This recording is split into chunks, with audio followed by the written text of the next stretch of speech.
আসসালামু আলাইকুম। আজকে আমরা আলোচনা করব ইফতারে আমরা কি খাবার খেতে পারি, কিভাবে খাবারের মাঝখানে গ্যাপ দিব এবং একদম ইফতার থেকে রাতের খাবার পর্যন্ত আমরা আজকে আলোচনা করব। আমাদের মাথায় রাখতে হবে, যেহেতু আমরা সারা দিন রোজা রাখব, আমাদের খাবারটা যেন আমাদের শরীরে পানির যে ঘাটতিটা হয়েছে সেটা পূরণ করে এবং সেটা যেন খুব সহজে ডাইজেস্ট হয়ে যায়, আমাদের গাট ফ্রেন্ডলি হয়। আর অবশ্যই যেন আমরা ইনস্ট্যান্ট একটা এনার্জি পাই। এই সব কিছু মাথায় রেখে রোজা ভাঙার সবচেয়ে ভালো একটা খাবার হচ্ছে খেজুর। আমরা খেজুর দিয়ে আমাদের রোজাটা ভাঙতে পারি। খেজুরে থাকে ন্যাচারাল সুগার এবং ফাইবারের একটা বেস্ট কম্বিনেশন, যা আমাদের ব্লাডে খুব সহজেই অনেক দ্রুত গ্লুকোজের স্পাইকটা করে না। এজন্য খেজুরটা আমাদের জন্য খুবই হেলদি একটা চয়েস, সেটা যে কোনো পেশেন্টের জন্যই। এছাড়াও যারা আমরা জুস খেতে পছন্দ করি, ফলের জুস, তারা ফলের জুসও খেতে পারি, তবে চিনি ব্যবহার না করে যদি নর্মাল ফলের জুস খান সেটা খুবই ভালো।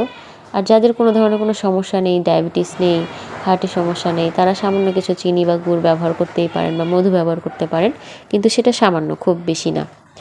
তো ফলের জুস, খেজুর বা ফল খেয়ে মোটামুটি একটু রোজাটা ভেঙে আমরা নামাজে চলে যাব। সুন্দর মতো মাগরিবের নামাজটা শেষ করে তারপরে আমরা বাকি খাবার খাবো, কারণ এতে আমাদের ডাইজেস্টিভ ট্র্যাক্টটা বুঝে নিবে যে এখন আমার খাবার আসবে, আমি প্রিপেয়ার হই।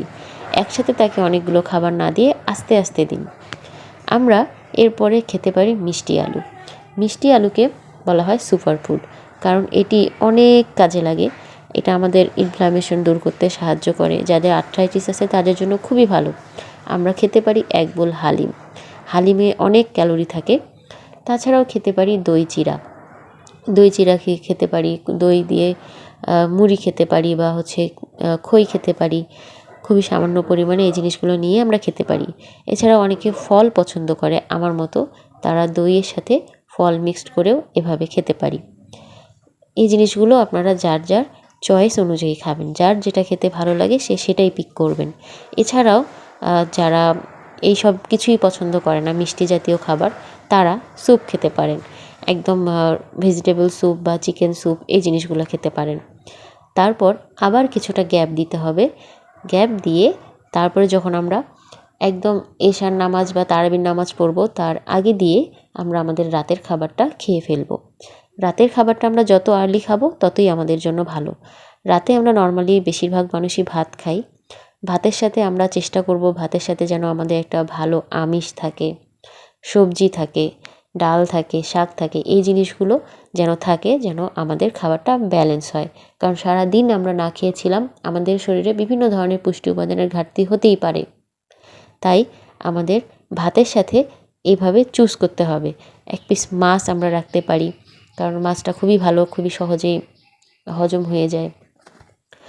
এছাড়াও আমরা রাখতে পারি সালাদ।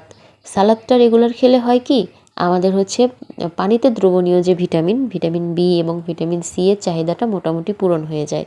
আর যারা রুটি খান তারা রুটি খাবেন, যার যেটা ভালো লাগে সেভাবে খাবেন, কিন্তু কথা একটাই, পরিমিত পরিমাণে খাবেন। আপনার যতটুকু ক্যালোরির চাহিদা সেই অনুযায়ী খাবেন। প্রয়োজনের অতিরিক্ত ভালো খাবার খেলেও সমস্যা হয়। সবসময় মাথায় রাখবেন, ইফতারে কোনো ভাজা পোড়া খাবেন না। ভাজা পোড়া বা যেগুলো একদম ডিপ ফ্রাই করা হয়, এই খাবারগুলো একদম অ্যাভয়েড করবেন, কারণ এগুলো আমাদের ডাইজেস্টিভ ট্র্যাকের জন্য খুবই হার্মফুল এবং আমাদের নিজেদের শরীরের জন্যও খুবই খারাপ। বিশেষ করে যাদের হার্টের সমস্যা আছে তাদের জন্য তো একেবারেই খাওয়াই চলে না এগুলো, তারপরেও আমরা খেয়ে থাকি। আমাদের আসলে নিজেদের খাবারের ব্যাপারে আমরা সংযত হই না।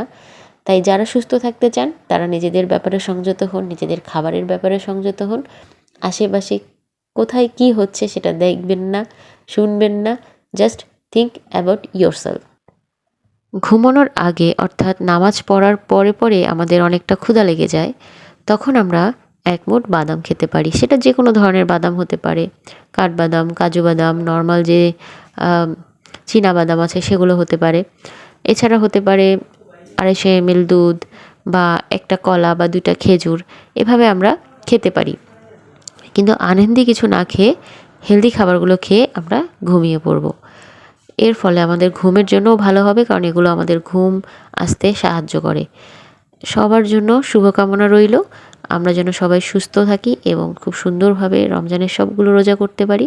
আল্লাহ যেন আমাদের সকল গুনাহ মাফ করে দেন এবং আমাদের প্রতি সন্তুষ্ট থাকেন, এই দোয়া করি এবং সবাই আমার জন্যও দোয়া করবেন। আসসালামু আলাইকুম ওয়া রাহমাতুল্লাহি ওয়া বারাকাতুহু।